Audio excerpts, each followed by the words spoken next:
This is a 2016 Porsche Boxster Spyder, and it's one of the most awesome, enjoyable, thrilling, amazing modern sports cars that people don't really talk that much about. Well, today that's going to change because I'm going to review the Boxster Spyder and show you why it's so great, and also all of its quirks and features.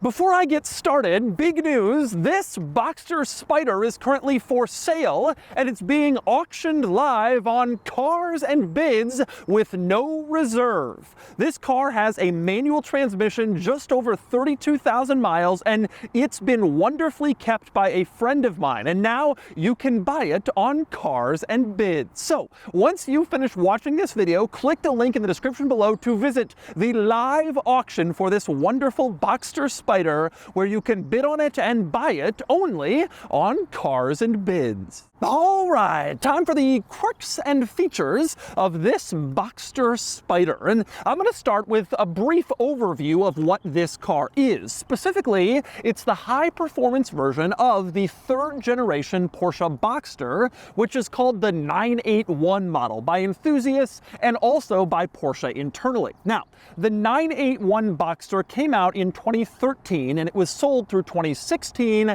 and then it was replaced by the new 718 Boxster in 2017. The Boxster Spyder, this model, was only offered in the final model year, 2016, and that makes it pretty special since it was a one-year-only vehicle. It's pretty rare. Now, the 981 Porsche Boxster Spyder has some really fantastic, huge, massive benefits that make it an amazing car, but it also has a rather annoying drawback, which I'll cover. We'll start with the benefits, and one of the very biggest is undoubtedly the powertrain. This car uses the flat six engine from the 991 Porsche 911 Carrera S. So it's a 911 powertrain inside a Boxster, which is basically what enthusiasts had been begging for ever since the Boxster first came out 20 years before this car, and the Cayman first came out 10 years before this car. Enthusiasts always wanted a 911 engine in a mid-engine Porsche, and for the Boxster Spyder, they finally did it.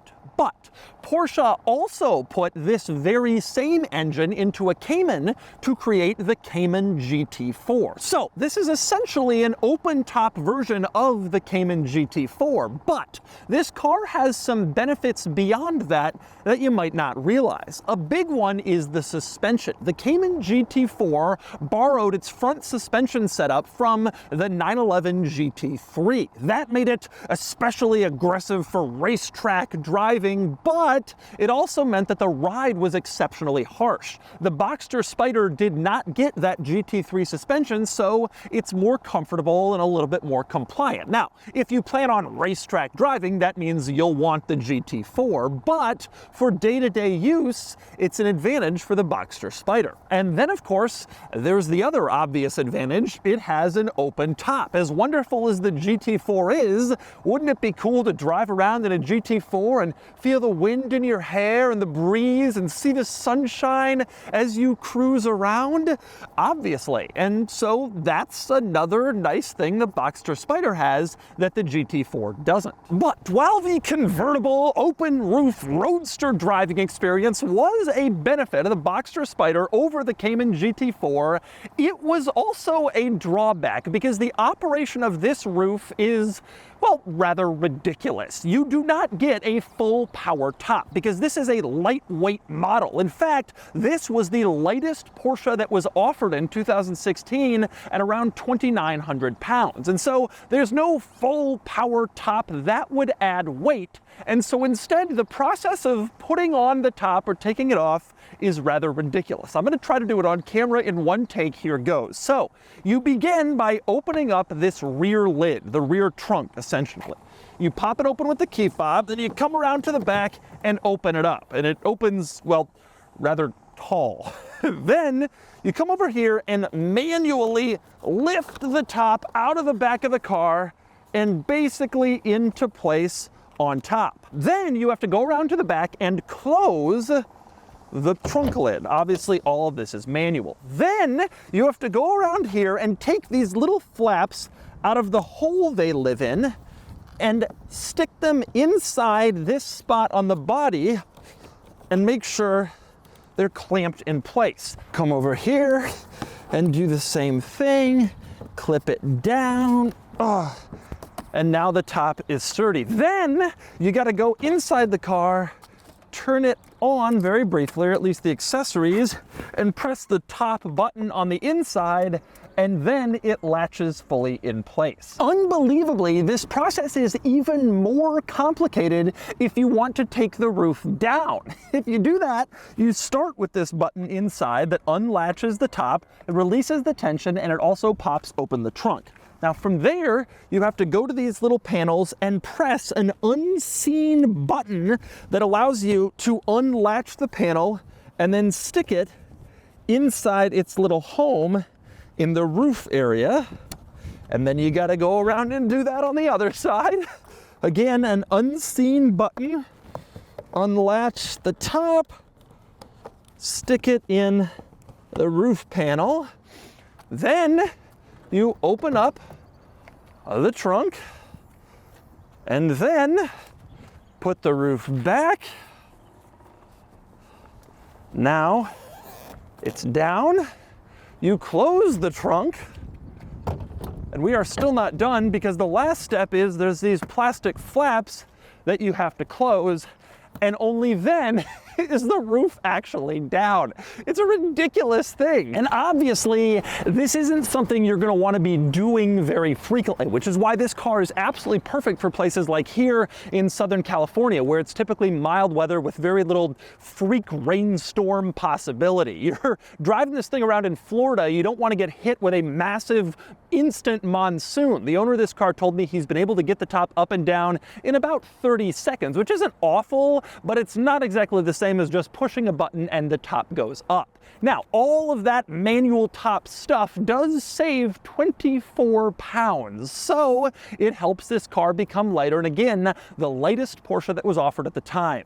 You just gotta deal with the roof situation. Now, I will say, in seriousness, if you can deal with the annoyance that is the top, which frankly usually means just leaving it down, this really is a great car to enjoy as a roadster, and that element really adds to the experience, as do a lot of other nice benefits of this car. I already mentioned you get the engine from the 911 Carrera S, but it goes beyond that. The steering rack comes from the 911 Turbo S. It's a faster steering rack than what you get in the standard Boxster. The brakes are uprated from what you get in a regular Boxster, and the rear brakes are also shared with the 911 Carrera S, which is obviously another benefit. Compared to the standard Boxster, this car has sport suspension that rides 20 millimeters lower, which of course gives it better cornering capabilities, but again, without having the overly harsh suspension of the GT4, like I mentioned. You also get distinctive 20-inch wheels that were only on the Boxster Spyder, and Porsche says they are lightweight wheels. In addition, there's a limited slip differential and Porsche's fantastic torque vectoring system, which breaks the inside wheels in a turn to help you go around it a little bit faster. Plus, all of these 981 Boxster Spyder models were only offered with a 6-speed manual transmission. So no PDK cars here, it was manual only, and you got all of the goodies. Indeed, the Boxster Spyder really is a great combination of great stuff. Although, interestingly, this was not the first Boxster Spyder model that Porsche offered. There was a previous generation Boxster Spyder that was offered on the 987 model, but it wasn't this car. It had a regular Boxster S engine, but with a 10 horsepower bump, and it didn't have all the other parts shared with the 911. It did keep the same bizarre roof design situation. It was supposed to be kind of a lightweight, stripped out Boxster, but it didn't have everything like this car does. And another nice benefit, particularly of the 981 Boxster Spyder, is rarity. I mentioned it was only sold for one model year, and indeed, Porsche only made about 2,500 of these for the entire world, with only about 830 coming to the United States. So this is actually one of the rarer modern Porsche models, even though it's kind of subtle and flies under most people's radar. Now, it's worth pointing out, there is a new Boxster Spyder that Porsche has been selling for the last few years based on the newer 718 Porsche Boxster. And the benefit here again is the powertrain. The 718 went to a 4-cylinder engine instead of the 6-cylinder in previous Boxsters, but the Spyder model kept the 6-cylinder and it went to a 4-liter flat 6, a bigger engine with more power. Indeed, that one has 414 horses compared to 375 in this Boxster Spyder. But the drawback of the new one is it's a little bit less special and exciting because they've been making it for a few years. This car proved the success of the Boxster Spyder, and they took that to a wider production run and more model years in the newer version. But anyway, aside from all of that stuff about why this car is so special and interesting and cool, let's talk through some of the quirks worth noting, starting with the double hump design behind the seats. That is a distinctive touch to the Boxster Spyder. It looks very cool. It kind of gives it more presence, makes it seem more exciting than your typical Boxster, and helps distinguish it visually on the road from just some dude's base Boxster with PDK. Now, also in this area, you can see a wind deflector here behind the seats. This is removable. In case you don't want your wind deflected, you don't need to. You can take it out and just live with the wind. Coming inside, take a look at all the buttons in this interior. One of them in the center console here, this turns on the sport exhaust. You press that and, well, it's actually pretty loud. Not exactly very subtle sport exhaust. Take a listen to a few revs.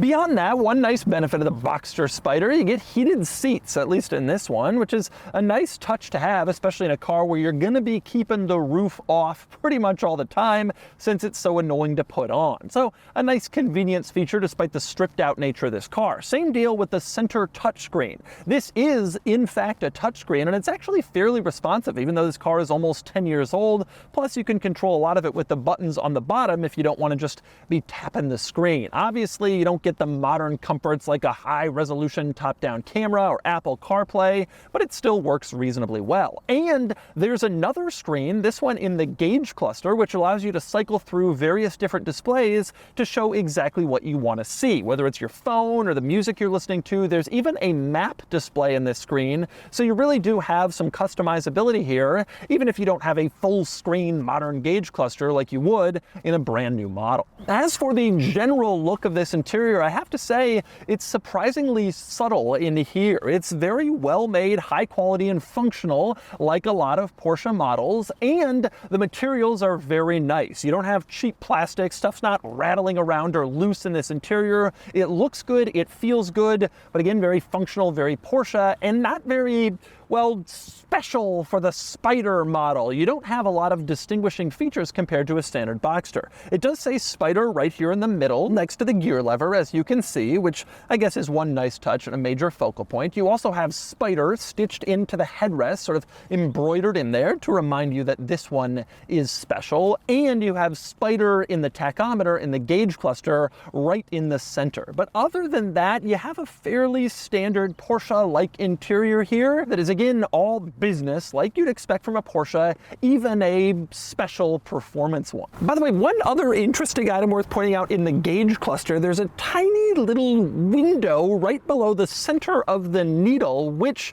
strangely enough shows what gear you're in while you're driving around. This is a manual car. You know what gear you're in because you put it in that gear. But despite that, there's also an additional little display on the tachometer that shows you digitally in case you need to see confirmation as well. Very strange. One touch I like in this particular Boxster Spyder is all of the Alcantara. You got an Alcantara steering wheel, which surprisingly has held up quite well in over 32,000 miles in 10 years. You have Alcantara seat centers, which keep you in place when you're going around hard corners, but I especially like it on the door panels and the lower part of the dashboard, the glove box down here. You don't have your traditional cheap plastic. Instead, this Alcantara looks better and it feels better when you pet it. With all that said, although I like basically everything in this interior, one thing that is Well, kind of stupid, actually, is the door handle you pull to get out is a fabric loop instead of a typical door handle. Porsche does this on cars where they want to save weight, and I'm sure it saves like a half a pound, but really it just looks performative. Like, ooh, look how weight saving we are with our fabric loop door handle. It's really kind of a silly add-on, and it's a little bit gimmicky, but that's what you get. And next up, moving outside the Boxster Spyder, a couple of interesting quirks worth noting. One is the cargo storage situation in this car. Despite its relative impracticality with its roof situation, you actually have a lot of cargo space in here. You could take this basically anywhere. The front trunk, you can see, is really quite large. There's room in here for some relatively decent sized luggage. It's easy to access. You just toss it in here and use it like a trunk. Also, one interesting quirk of the front trunk, if you look in the back, you'll notice there's a bag here, which interestingly is just Velcroed in place. You can pull it right off if you want, or stick it right back on, but you don't want it to go far because it's important. That's where you put your wind deflector. I showed you before you can take it off. Well, when you do that, you have a special bag for it, Velcroed in your front trunk. And despite the bizarre rear top deck lid situation, you do have a rear trunk as well, and there's even more room back here where you can put even more stuff. Now, with that said, one interesting drawback of the rear trunk is accessing it. You can push a button on the key fob, pops open, but then there's no like place where you can slide your hand underneath to actually open it, and it's quite hard to reach into this body line and open up the trunk. It's almost like they didn't intend for you to do this, even though it's the only way that you can put the top on or off is accessing this panel. It's something that surprisingly wasn't thought through entirely. But there's your cargo storage situation. The other interesting thing worth pointing out around back, something I've always loved about this design of this car, is this line around the back that starts with the spoiler in the middle, but also goes all the way through the taillights on the sides. It's a really smart line. It's the body and the rear lighting, and it looks really cool how it sort of continues through both panels. One nice detail of these 981 Boxster models. And since we're talking exterior look, it is worth pointing out that another benefit of the Boxster Spyder compared to the standard Boxster is the front end design, which was more aggressive, shared with the GT4. It looks cooler and faster and like it's more performance-y compared to the standard Boxster, which had a more traditional, regular looking front end design. All right, driving the 981 Boxster Spyder. I'm driving it with the roof down. I prefer to drive convertibles with the roof on for sound, but I'm driving it with the roof down because I don't want to deal with it again. Actually, I jest, but I have two friends who have these cars. One friend and then this one who owns this one who's selling it. And they mostly just keep the roof off. And I think that given that it's a third car for almost everybody, like almost nobody daily drives one of these, keeping the roof off is a pretty okay proposition. Most people don't take out their sports car unless it's fairly nice out anyway, so it's not that big of a deal generally. I think the only fear is if you get caught in a quick rainstorm, but even then, you can put the roof on. It just takes a little bit of time. The roof of the Boxster Spyder is worth putting up with because this car drives so magically. It is one of the all-time great driving cars that possibly exists. We'll start with the shifter and clutch, which are absolutely fantastic.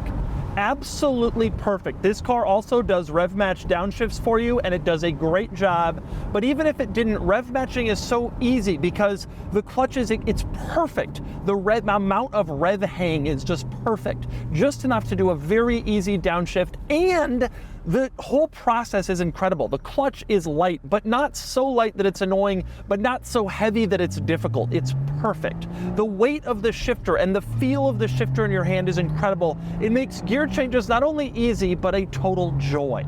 Then there's going around corners. The steering is excellent. The handling is unbelievably, the term I guess is solid. Like it feels so, it gives you so much confidence in the car's abilities and in what you can do with it. And when you go hard around a corner, it is incredible how much you feel like you can just push and keep going and going and going. You know, my buddy Sam took his Boxster Spyder to the racetrack where I had my Carrera GT and he beat me. And driving this car now, I can completely understand why. You just have an endless amount of confidence. And I was scared because of the value of my car, but in the Carrera GT, it's also just a little bit more twitchy. It's a little bit more, you're not quite sure. In this car, you are constantly, always, forever sure of exactly how it feels, where it's positioned on the road, and where it's going. The confidence that you get from the steering and handling of this car is unbelievable. Now, that's true of all of the mid-engine Porsche models, all of them, it really is. But this car is different. It brings a level of visceral feel that the other ones don't have. The performance is better because of the engine. The response is more immediate because there's more power, and this engine is frankly just more ready to go in a sports car and do stuff and have fun. I'm just astonished by how good it is. And then you do a quick rev up to find the exact spot that is so easy to find when you want to go into the perfect gear, and then you make the perfect gear change and you think, who cares about the roof? Like, who cares that I'm not in a 911, right? Like, that's a big complaint too. Oh, it's just a Boxster. Drive it.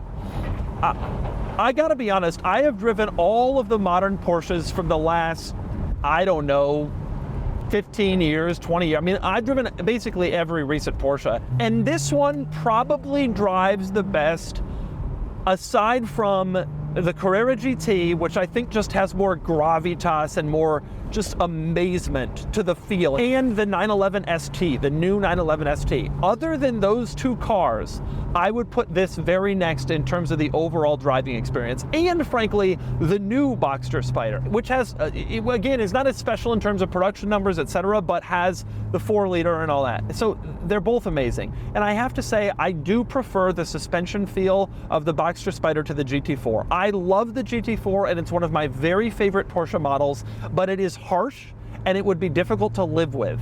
And in this car, especially in the Southern California weather climate, this car is a lot easier to live with. Leave the roof down, drive it around, you do not get punished by the ride. It really is one of the great driving cars, and I think it's generally overlooked by a lot of people. Prices haven't really come down, but they haven't really done much in terms of going up. There's not a lot of hype around this car. I think a lot of people don't really realize just how great it is and how special it is. But it's incredibly rare, low production, one model year, 2,500 for the planet. It's just so incredibly rewarding to drive and so amazing and so fantastic. And it really may go down as being the ultimate Boxster. The new one as well, but when you factor in the rarity and the specialness of this car, it really feels like that. And this is a truly fantastic experience getting behind the wheel of this car. And so that's the 981 Porsche Boxster Spyder. Quite possibly the very best version of the 981 Porsche Boxster and Cayman. I love the Cayman GT4, but this car offers most of the GT4 goodies with top-down driving fun and a softer suspension that makes it a little bit easier to live with. I seriously love this car, and you can buy this one on Cars and Bids. Anyway, now it's time to give the Boxster Spyder a DougScore. And the DougScore is here, 65 out of 100, which puts the Boxster Spyder here against some relevant cars. It scores very well, even against the newer 718 Cayman GT4, though it doesn't quite get to the same weekend score. The newer GT4 is a bit more impressive thanks to a sharper driving experience and more power. But I personally would rather have the Boxster Spyder, which feels a bit more special, particularly in the 981 generation. This is a fantastic car that's absolutely wonderful to drive, and I suspect it'll hold its value forever. When the electric sports cars come, they won't replace the way this one feels.